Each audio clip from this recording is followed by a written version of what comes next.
responsabilidad por daños y perjuicios. ¿Cuándo incurro en responsabilidad por daños y perjuicios? ¿Cuándo?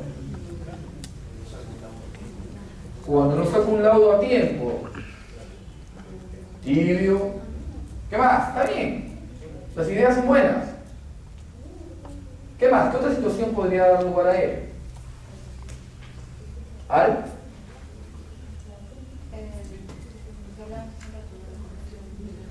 La corrupción. Ok. ¿Cuánto más? Tiene una determinada estrategia, digamos, legal para defender la comisión. Pero en la práctica, o sea, a la hora del arbitraje, nos damos cuenta que todo lo que conversamos no lo lleva a la práctica. Entonces se intenta... A ver, ¿cómo que eso todo lo que conversamos no lo llevó a la práctica? Porque se puede prestar suspicacias. Claro, pero se supone que es una posición que ya hemos asumido la correcta, creemos que tenemos la razón, que tenemos argumentos. Y ese argumento tienes que exponerla justamente en el árbitro. Si él, a la hora que nosotros hemos diseñado la estrategia que debe emplear porque tenemos la razón, y él no la utiliza, pues está incumpliendo lo que justamente es la razón de ser del arbitraje. A ver, vamos por partes.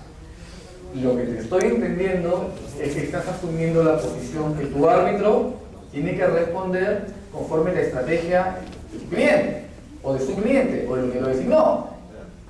¿Qué piensan con relación a esa posición? ¿La comparten? A ver, tiene que ser neutral. Yo entiendo que el árbitro, en este caso, aplica una normativa, aplica la ley. Y así como les pasa con el juez, que se desvíe la ley, incurre también en responsabilidades también de tipo civil, porque también el Código Civil establece responsabilidad civil de los jueces cuando se apartan de la ley. Entonces, creo que acá el tema es claro. El arbitraje, en el caso del LS, es un arbitraje de derecho. El árbitro se ciñe estrictamente a la ley. Un árbitro que dicta un laudo que se aparte de la ley tiene no solamente la responsabilidad de tipo civil, sino incluso que sabe también penal. Aunque no sé si el prevaricato puede extenderse también al tema de los árbitros, no estoy seguro, no tengo la norma penal. Por suerte el prevaricato no se extiende a los árbitros, no te preocupes. Pero el tema del ejemplo del daño es claro. Ahora un poco aclarando el criterio, si es bueno señalar. Sí. Quizás no será cuando no se instaló en el momento oportuno que yo llevara a cabo el arbitraje. No se instaló en el momento oportuno. ¿Dónde se instalan los arbitrajes derivados de la ley de contrataciones?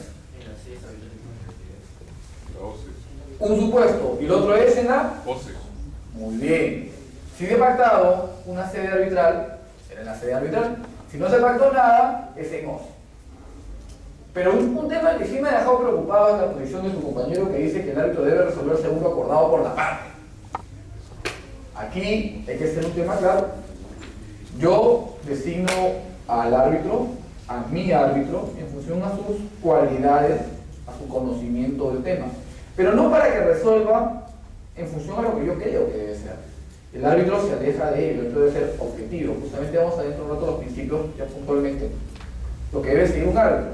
Yo tengo mi abogado con el que diseño mi estrategia, me apoya y todo. Con él sí, estoy pagando justamente por él. Pero el árbitro, no. El árbitro debe resolver en función a la aplicación adecuada de la normativa. Ese es el criterio del árbitro. Ahora, ¿me puede causar daño? Les cuento, hace ya casi 2 semanas me llamó un amigo y me dice: Oscar, tengo un tema de un arbitraje que el árbitro solamente resolvió una parte del tema materia del arbitraje. Se olvidó de poner los intereses. Y la entidad no me quiere reconocer los intereses. Pero yo le digo: ¿por qué en tu recurso de aclaración, de comida recursos, en una solicitud de aclaración, que el árbitro se pronuncie con relación a los intereses? No, lo que pasa es que hace un año había que laudar. Que pues no tiene hasta 10 días para pedir aclaración o corrección. Pero, ¿y ahora qué hago?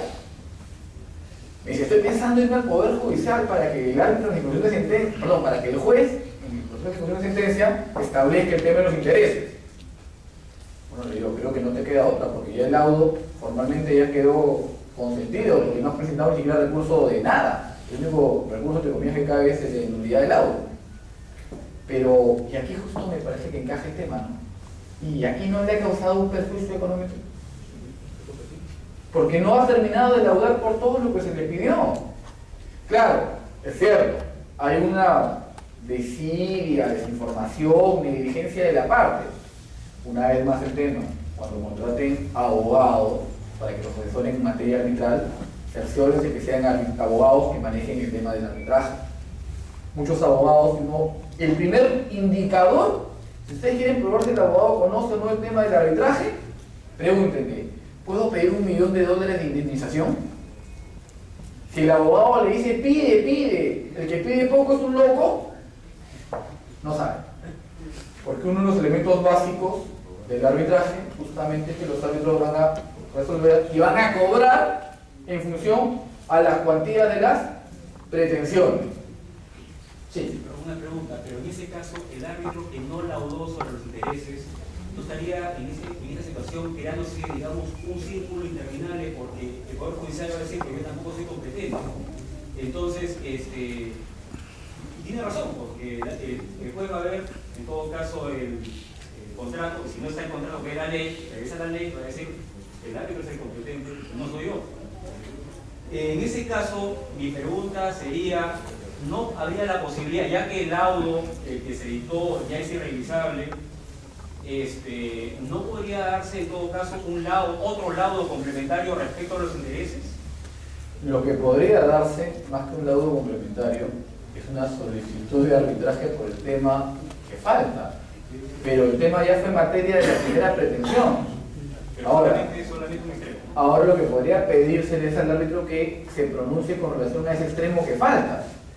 A mí me parecería una situación válida, pero el tema es que ya estamos hablando de un laudo que tiene 1 año de consentido. O sea, claro, en verdad... En ese caso creo que eso es una responsabilidad del árbitro, ¿no? Definitivo, pero digamos, ¿cómo sabemos el impasse? Yo creo que sería eso. Claro, en verdad el tema es bien delicado. Nunca había visto un caso así, porque usualmente las partes son más diligentes, pero en este caso el daño es obvio. A mí usualmente cuando me piden laudar yo sí cito un monto exacto de los intereses y no digo un aproximado, prefiero tener puntual. Pero el tema aquí es que estamos ante una situación de un conflicto que ya lo ha presentado el juez. Y el juez va a ver, sí. Creo que ese tema se debe reducir a una actuación dolosa del árbitro, ¿no? Si hay una actuación dolosa comprobada, el daño repercute. En otro caso, como está mencionando, ese olvido, esa omisión, estaba en posibilidad de la parte solicitarle el procedimiento, si usaba una omisión en buena cuenta pero culposa. Si hay más culpa, la culpa justamente es interesada. Traerle culpa o responsabilidad al árbitro en una acción que es propia de su función, creo que es un exceso, ¿no? A ver, vamos por partes. Uno puede causarle un daño a otro por acción y por omisión. En este caso, el árbitro tenía un encargo y aparentemente no lo ha hecho bien o no lo ha hecho completo.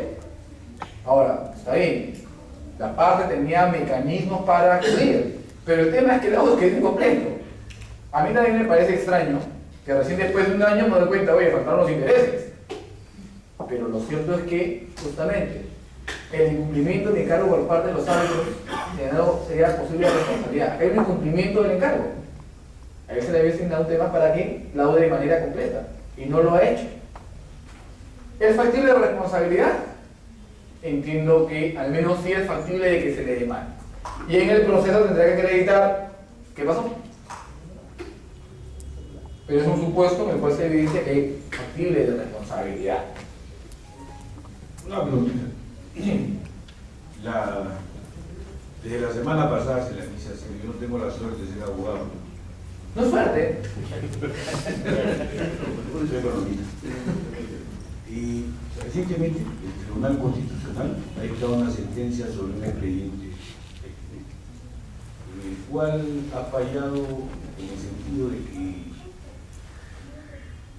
el Poder Judicial puede fallar sobre los laudos arbitrales previamente ya sentenciados. Tiene que ver en eso el consentimiento del laudo arbitral. Y la segunda pregunta, ¿cuándo se consiente un laudo arbitral? Las preguntas son muy buenas.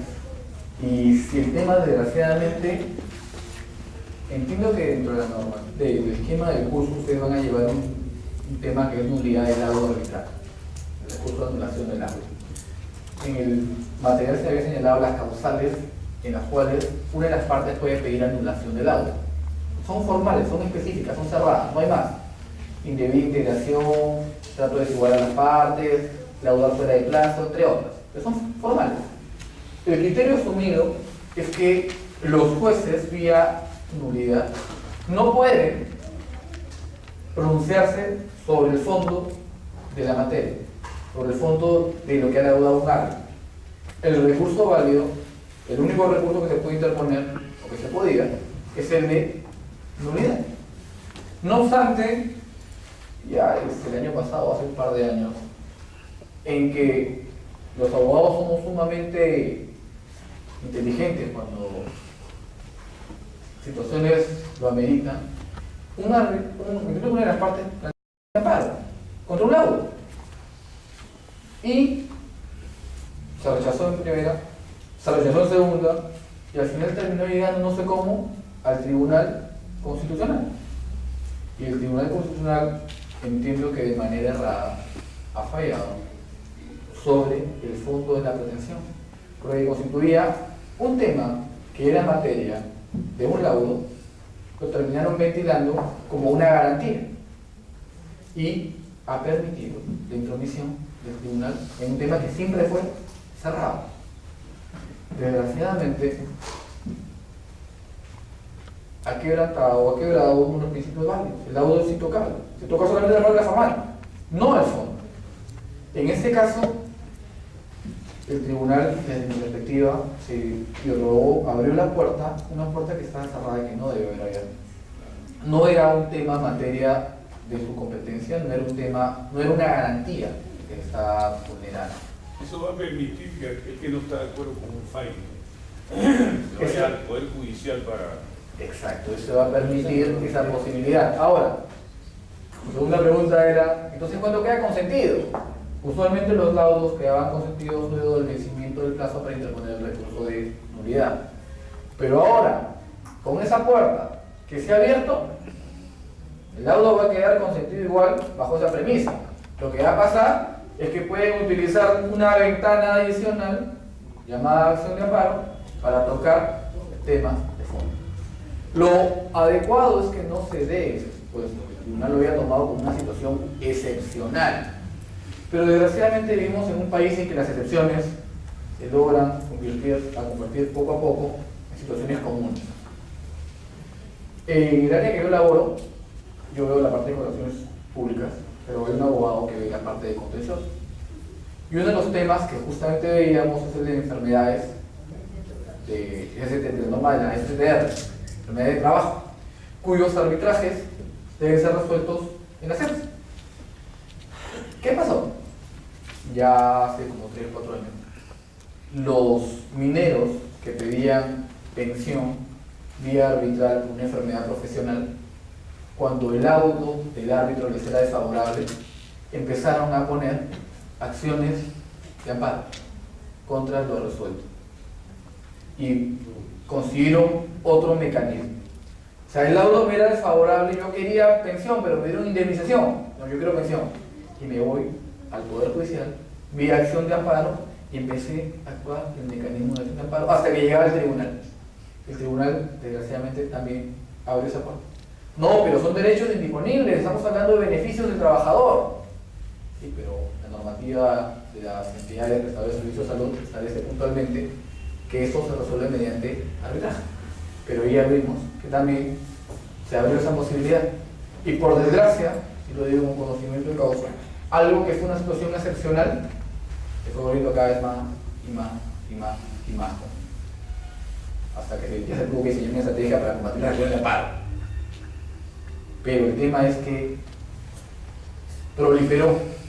Por suerte ya el tribunal ha sacado situaciones en las que no es el mecanismo.